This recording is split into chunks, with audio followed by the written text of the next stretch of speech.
I am Dr. Neeraja, Chief Fertility Specialist, Dr. Neeraja's Fertility and Gynec Center, KPHB 6th phase. So fertility is a hope, don't give it up. So IUI series లో ఈ రోజు topic చూద్దాం, sperm count in IUI. So IUI అంటే intrauterine insemination. So మనకుండే infertility treatments లో it's one of the method అన్నమాట. So IUI ఎవరికి indicate చేస్తాము, స్పర్మ్ కౌంట్ ఎంత ఉంటే మనం IUI చెప్తాం. సో నార్మల్ స్పర్మ్ కౌంట్ చూస్తే మనము, సో WHO కొన్ని క్రైటీరియా ఇచ్చింది మనకు, స్పర్మ్ వాల్యూమ్ ఎంత ఉండాలి, కౌంట్ ఎంత ఉండాలి, మార్ఫాలజీ ఎంత ఉండాలి అండ్ మొటిలిటీ ఎంత ఉండాలి. సో దాని ప్రకారం చూసుకుంటే మనకు, సో క్వాంటిటీ 1.5 to 3 ml వరకు నార్మల్ అని చెప్తాము.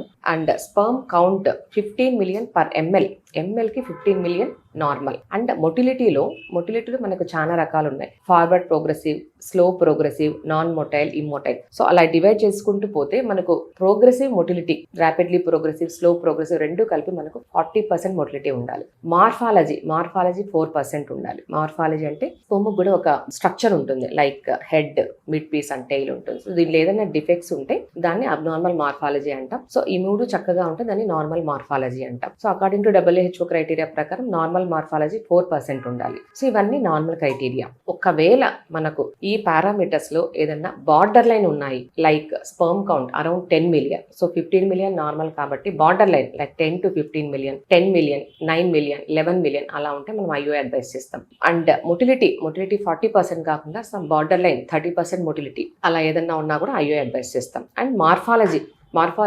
4% నార్మల్ అండ్ 3% మార్ఫాలజీ ఉన్నప్పుడు ఒక్కొక్కసారి IUI అడ్వైస్ చేస్తాం. సో IUI ఎందుకు అడ్వైస్ చేస్తాము, దానివల్ల మనకు ఎలా ప్రిపేర్ చేస్తాం శాంపుల్ చూద్దాం. So semen consist of, semen లో ఏమేమి ఉంటుంది, ప్లాస్మా అండ్ మ్యూకస్, వాటర్, ఇంకొకటి స్పర్మ్స్ ఉంటాయి. సో మనకు main important sperms. So IUI లో ఈ స్పర్మ్స్ లో మళ్ళీ నాన్ మొటైల్, ఇమ్మొటైల్, డెడ్ స్పర్మ్స్ ఇవన్నీ ఉంటాయి కాబట్టి, సో IUI పద్ధతి ద్వారా మనం active sperms, pure sperms, motile sperms and high quality sperms మనం రిట్రైవ్ చేసి IUI పద్ధతి ద్వారా లేడీ గర్భసంచిలో వదలడం జరుగుతుంది. సో దీనివల్ల మనకు సక్సెస్ అనేది ఆల్మోస్ట్ నేచురల్ కన్సెప్షన్ లో 10%, 8 to 10% సక్సెస్ ఉంటుంది.